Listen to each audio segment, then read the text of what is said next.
গতকাল আমি আপনাদের সামনে এসআইআর সংক্রান্ত একটা ভিডিও কিন্তু এনেছিলাম এবং সেখানে এসআইআর ঘোষণার পর যে অফিসিয়াল বিজ্ঞপ্তি তার যে বিভিন্ন অংশ সেই অংশগুলো কিন্তু আমি আপনাদের সামনে তুলে ধরেছিলাম এবং সেই অফিসিয়াল বিজ্ঞপ্তির বিভিন্ন অংশগুলো থেকে এসআইআর সম্পর্কিত একটা সামগ্রিক ধারণা দেওয়ার কিন্তু চেষ্টা করেছিলাম। আজকে এই যে ভিডিও এখানে আমি আজকে বিভিন্ন ডিজিটাল মিডিয়া, বিভিন্ন ইলেকট্রনিক মিডিয়া, বিভিন্ন সংবাদপত্রে প্রকাশিত যে সমস্ত প্রতিবেদন সেই প্রতিবেদনগুলো তুলে ধরব এবং তার সাথে কিছু কনফিউশন কিন্তু ক্লিয়ার করে দেওয়ার চেষ্টা করব। তো দয়া করে ভিডিওটাকে কেউ স্কিপ করবেন না। আর বারবার বলছি, যা আপনাদের কোয়ারিজ আছে, যা কিছু জানার আছে অবশ্যই কমেন্ট করে জানাবেন, একটু সময় দেবেন, ধৈর্য ধরবেন। আমি অবশ্যই আপনাদের যে সমস্ত প্রশ্ন জিজ্ঞাসা যা আছে ক্লিয়ার করে দেওয়ার চেষ্টা করব। দেখুন, এসআইআর কিন্তু খুব একটা সহজ প্রক্রিয়া। এই বিষয়টা কিন্তু সাধারণ ভোটার হিসেবে খুব বেশি চিন্তিত হওয়ার কিছু নেই। দু তিনটে বিষয় শুধু একটু মাথায় রাখলেই হয়। এখানে যে সমস্ত প্রশ্নগুলো সবার মনের মধ্যে ঘুরপাক খাচ্ছে সেই প্রশ্নগুলো হচ্ছে যে আধারের বৈধতাটা আসলে কোথায়, বা এসআইআরে আধারের ভূমিকাটা কী। দ্বিতীয় নম্বর হচ্ছে 2002-এর যে ভোটার লিস্ট করে চারদিকে একটা হইচই পড়ছে তার গুরুত্বটা কোথায়, সেটার ভূমিকাটা কী হবে। তারপরে কেউ কেউ আবার বুঝতে পারছেন না যে কোন কোন ক্ষেত্রে নাম বাদ যেতে পারে, কোন ক্ষেত্রে নাম বাদ যাবে না।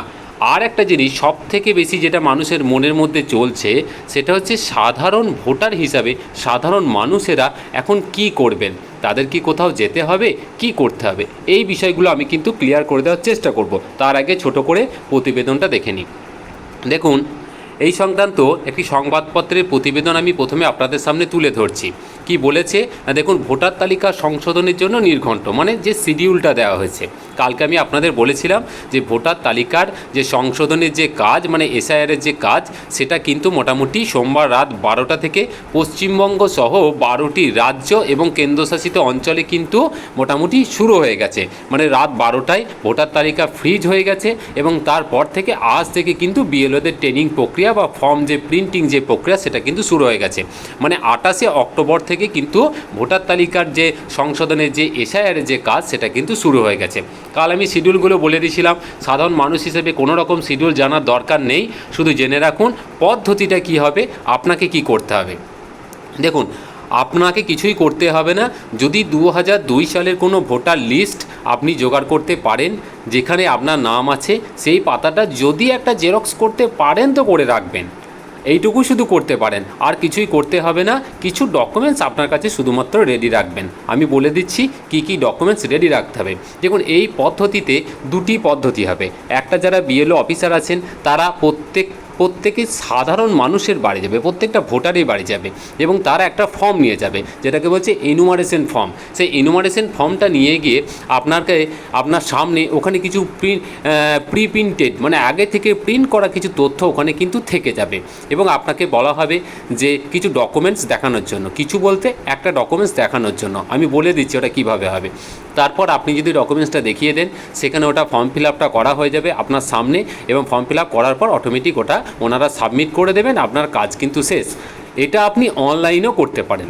যদি ধরুন বিএলওদের খুব কাজের চাপ, আপনি মনে করছেন যে আপনার জিনিসটা আপনি নিজে করবেন, অনলাইনেও পরিষেবা আছেন। যারা বাইরে পরিযায়ী শ্রমিক যারা কাজ করছেন, যারা অসুস্থ কোনো রকমভাবে হয়তো অফলাইনে করতে পারছেন না, যে কোনো কারণেই হোক, তারা কিন্তু অনলাইনে গিয়েও একদম ইলেকশন কমিশনের অফিসিয়াল ওয়েবসাইটে গিয়েও কিন্তু এটা করতে পারবেন। অনলাইনে কিভাবে করবেন আমি কিন্তু এটা বলে দেবো। তা এবার আমি বলি যে এনুমারেশন যে ফর্ম মানে যেটা বিএলও নিয়ে আসবে সেটা কারা কারা পাবেন। দেখুন, এই যে কারেন্ট যে ভোটার যে লিস্ট আছে যাদের নাম রয়েছে তারা কিন্তু প্রত্যেকেই একটা এনুমারেশন ফর্ম পাবেন। মানে যাদের এই ভোটার লিস্টে নাম আছে, যারা ভোট দিচ্ছেন তাদের কিন্তু প্রত্যেকেই একটা করে ফর্ম কিন্তু দেওয়া হবে। এবার কি থাকবে না, ওই কালকে আমি দেখিয়েছিলাম, দেখবেন ফর্মটা, যে ফর্মের মধ্যে ভোটারের যে নাম্বার, তারপরে নাম, ঠিকানা, জন্ম তারিখ সবই কিন্তু আগে থেকে ছাপানো থাকবে। তা এইটা কিন্তু এনুমারেশন ফর্মটাই থাকবে। আর এনুমারেশন ফর্মটায় কি থাকবে আমি আগের ভিডিওটা একটু দেখে নেবেন, ওখানে ডিটেলস আমি ছবি সহ কিন্তু বলে দিয়েছি। আচ্ছা, এবার আমি দেখে নিই যে এখানে কি বলছে প্রতিবেদনে, না কাদের নাম বাদ যাবে। এই যে ভোটার লিস্ট এই যে সংশোধন হচ্ছে তা সেখানে নামটা কাদের বাদ যেতে পারে, প্রতিবেদনে কি বলছে একটু দেখে নিই। বলছে 2002 সালের ভোটার তালিকায় যাদের নাম বা বাবা মায়ের নাম নেই, মানে 2002 সালে যাদের নাম আছে ঠিক আছে, খুব ভালো কথা, যাদের নাম নেই তাদের বাবা মায়ের নিশ্চয় নাম থাকবে, কিন্তু যদি যে ক্যান্ডিডেট যে ভোটার তার নাম না থাকে, তার বাবা মায়েরও যদি নাম না থাকে, এবং তারপরেও একটা শর্ত আছে, এবং তারপরেও তাকে সুযোগ দেওয়া হবে যে ভারতীয় নাগরিকত্ব প্রমাণের জন্য, এবং তিনি যদি ভারতীয় নাগরিকত্ব প্রমাণ করতে ব্যর্থ হন, তিনি যদি না পারেন, তবেই কিন্তু তার নামটা বাদ যাবে। তা আর কার নাম বাদ যাবে না, যদি কেউ মৃত মারা গেছেন, অথবা যদি কেউ অবৈধ ভোটার হয়ে থাকে, মানে ধরুন দুটি এপিক নাম্বারে দু জায়গায় হয়তো নাম আছে, তাহলে অবশ্যই একটা নাম বাদ যাবে। তা চিন্তিত হওয়ার কোনো কারণ নেই। 2002 সালে যদি আপনার নাম থেকে থাকে, কোনো চিন্তা নেই। 2002 সালে আপনার পরিবারের যদি কারো নাম থেকে থাকে, কোনো রকম চিন্তা নেই। যদি কোনোভাবেই আপনার পরিবারের কারোরই নাম নেই, কিন্তু তার সত্ত্বেও আপনি সুযোগ পাবেন ভারতীয় নাগরিকত্ব প্রমাণের জন্য যে 12টা ডকুমেন্টস আছে, সেই 12টা ডকুমেন্টস কিন্তু দেখিয়ে আপনি প্রমাণ করতে পারবেন। তা এই এতগুলো পদ্ধতির মাধ্যমে আপনি প্রমাণ করতে পারবেন। যদি প্রমাণ করতে পারেন, অবশ্যই আপনার নাম থাকবে, কোনো চিন্তার কারণ নেই। যদি না পারেন, নাম কিন্তু বাদ যেতে পারে, যদিও বাদ যাওয়ার পরও কিন্তু সুযোগ পাবেন, কারণ সেখানেও কিন্তু আবার আপনাকে প্রমাণ করার সুযোগ দেওয়া হবে। এবার যদি ধরুন যে কোনো কারণে দেখলেন যে আপনার নাম নেই, তাহলে আপনি কি করবেন না, বর্তমান যে ভোটার তালিকায় যদি কারোর নাম না থাকে, মানে নতুন ভোটার ধরুন কোনো কারণে, বা কোনো কারণে হয়তো নাম নেই কিন্তু তার মা বাবার নাম আছে, তাহলে নাম তুলতে হবে নতুন করে। তাহলে নতুন করে নাম তুলতে গেলে 6 নম্বর ফর্মটা কিন্তু ফিল আপ করতে হবে। ওটা কিন্তু বিএলও সাহেবটা নিজেরাই করিয়ে নেবেন, বিষয়টা আপনি শুধু জানাবেন। নতুন ভোটার আছেন বা কোনো কারণে হয়তো নাম ওঠেনি কিন্তু মা বাবার নাম আছে, চিন্তার কোনো কারণে 6 নম্বর ফর্ম ফিল আপ করবেন। এবার আমি বলে দিই বিষয়টা, যে এই যে 2002 সালে ভোটার লিস্টে ধরুন আপনার মা বাবার বা ফ্যামিলির কারোর নাম আছে, তাহলে তো চিন্তার কোনো কারণ নেই। 2002 সালে ভোটার লিস্ট থেকে ওই পাতাটা শুধুমাত্র সংগ্রহ করে রেখে দেবেন, তাহলেই হয়ে গেল। এছাড়াও যে 11টা ডকুমেন্টস লাগবে, যেগুলো কিন্তু একটু যে কোনো একটা ডকুমেন্টস আপনি কালেক্ট করে রেখে দিন। সে 11টা ডকুমেন্টস কিন্তু আমি আপনাদের সামনে তুলে ধরছি। দেখুন, এখানে 11টা ডকুমেন্টস দিয়েছে, আমি আরেকটা প্রতিবেদন তুলে ধরবো, সেখানেও কিন্তু 11টা ডকুমেন্টসই কিন্তু দেওয়া আছে। কী কী ডকুমেন্টস দেওয়া আছে একটু দেখে নিই। দেখুন, এই 11টা ডকুমেন্টসের মধ্যে এবিপির যে প্রতিবেদন, সেখানে কি উঠে এসছে না, এসআইআরের জন্য প্রয়োজনীয় যে 12টি নথি, মানে আধারটাকে ধরে কিন্তু 12টা করেছে, আধার ছাড়া কিন্তু 11টা। কি বলেছে না, 1 নম্বর দিয়েছে, দেখুন, কেন্দ্রীয় বা রাজ্য সরকারের কর্মী হিসাবে কাজ করেছেন অথবা পেনশন পান এমন যদি কোনো পরিচয়পত্র থাকে, তা সেটা অবশ্যই নাগরিকত্বের প্রমাণ হবে। 2 নম্বর হচ্ছে 1987 সালের 1 জুলাইয়ের আগে যদি কোনো ব্যাংক, পোস্ট অফিসের কোনো অ্যাকাউন্ট, এলআইসি, স্থানীয় প্রশাসনের দেওয়া যে কোনো নথি, যে কোনো কাগজ দেখাতে পারলেই হবে, সেটা 1987 সালের 1 জুলাইয়ের আগে রেকর্ড হতে হবে। বার্থ সার্টিফিকেট থাকলে অবশ্যই হবে, পাসপোর্ট থাকলে অবশ্যই হবে। 5 নম্বরে মাধ্যমিক বা তার পরের কোনো রকম শিক্ষাগত যোগ্যতার কোনো সার্টিফিকেট আপনি দেখাতে পারেন। 6 নম্বরে রাজ্য সরকারের উপযুক্ত কর্তৃপক্ষের দেওয়া বাসস্থানের যে কোনো শংসাপত্র, মানে রেসিডেন্সিয়াল সার্টিফিকেট। 7 নম্বরে ফরেস্ট রাইট সার্টিফিকেট। 8 নম্বরে জাতিগত শংসাপত্র যেগুলো থাকে, কাস্ট সার্টিফিকেট। 9 নম্বর আছে কোনো নাগরিকের ন্যাশনাল রেজিস্টার। 10 নম্বরে স্থানীয় প্রশাসনের দেওয়া পারিবারিক রেজিস্টার।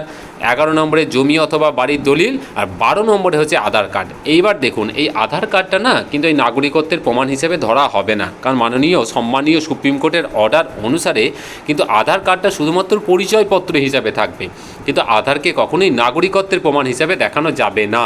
এটা কিন্তু মাথায় রাখতে হবে। মানে আপনাকে আধার দেখালেও আধারের সাথে কিন্তু অন্য এই যে ডকুমেন্টস আছে 11টা, ওই 11টা ডকুমেন্টসের একটা কিন্তু দেখাতে হবে। মানে আধার দেখালেও কিন্তু এই 11টা ডকুমেন্টসের মধ্যে একটা ডকুমেন্টস কিন্তু অবশ্যই কিন্তু দেখাতে হবে, এইটা মাথায় রাখতে হবে। তা এই হলো ডকুমেন্টসের পুরো বিষয়টা। এবার আমি দেখাই আপনাদের সামনে যে এই ডকুমেন্টসের বিষয়গুলো যদি দেখিয়ে দেন, তাহলে আপনারা আর কোনো চিন্তা করার কোনো কারণ নেই। মোটামুটি আপনি প্রমাণ দিয়ে দিলেন, তারপর যে ফাইনাল যে ভোটার লিস্টটা বেরোবে সেখানে কিন্তু আপনার নাম অবশ্যই দেখতে পাবেন। তাহলে মোটামুটি কি বোঝা গেল না, আধার বৈধতার শর্ত হচ্ছে যে আধারটা অবশ্যই থাকবে, তার সাথে 11টা ডকুমেন্টসের মধ্যে একটা ডকুমেন্টস দেখাতে হবে। 2002 সালে ভোটার লিস্ট অবশ্যই খুব গুরুত্বপূর্ণ, কারণ 2002 সালে যে ভোটার লিস্ট আছে তা সেখানে আপনার ফ্যামিলির যদি কারো নাম থেকে থাকে তাও হবে, এবং সেই পাতাটা জেরক্স বা 1 কপি ফটো তুলেও রাখতে পারেন, সেখানটা নাম্বারটা ওই ফিল আপটা করতে হবে আর কি। তা সেটা লাগবে। আর কোন ক্ষেত্রে নাম বাদ যেতে পারে, ওই যে বললাম 2002 সালে যদি আপনার নাম না থাকে, আপনার বাবা মায়ের নাম থাকে চলবে। যদি 2002 সালে আপনার বা আপনার ফ্যামিলির কারোর নাম না থাকে, তারপরেও একটা অপশান আছে, ওই 11টা ডকুমেন্টসের মধ্যে যদি একটা দেখাতে পারেন চলবে। কিন্তু সেই 11টা ডকুমেন্টসের মধ্যে যদি একটা না দেখাতে পারেন, তখন কিন্তু নাম বাদ যেতে পারে। আর সাধারণ ভোটাররা কী করবেন? কিছুই করতে হবে না, এখন চুপচাপ বসে থাকুন। সাধারণ ভোটাররা 2002 সালে ভোটার লিস্টে আপনার নামটা আছে কিনা একটু দেখে নিন, ছবিটা তুলে নিন বা জেরক্স করে পাতাটা একটু রেখে দিন। আর না হলে 11টা যে ডকুমেন্টস আছে সেই ডকুমেন্টসের মধ্যে যে কোনো একটি ডকুমেন্টস হাতের কাছে রেখে দিন। যখন বিএলও সাহেবরা বাড়িতে যাবেন তাদের দেখাবেন, ওনারা যেরকম অর্ডার দেবেন, যেরকম নির্দেশ দেবেন সেই মোতাবেক ফর্মটা ফিল আপ করবেন, সাবমিট করবেন। আর কোনো চিন্তার কারণে, আর যারা অনলাইনে করতে চান তারা পার্শ্ববর্তী, নিকটবর্তী বা নিজের মোবাইল কম্পিউটার থেকে কিন্তু ফর্মটা ফিল আপ করে নিতে পারেন। তা এটা খুবই সরল প্রক্রিয়া, এটার মধ্যে কোনো রকম চিন্তিত হওয়া বা জটিলতার কোনো বিষয় নেই। ফার্দার এর পরেও যদি কিছু জানার থাকে অবশ্যই কমেন্ট করে জানাবেন। খুব ভালো থাকবেন।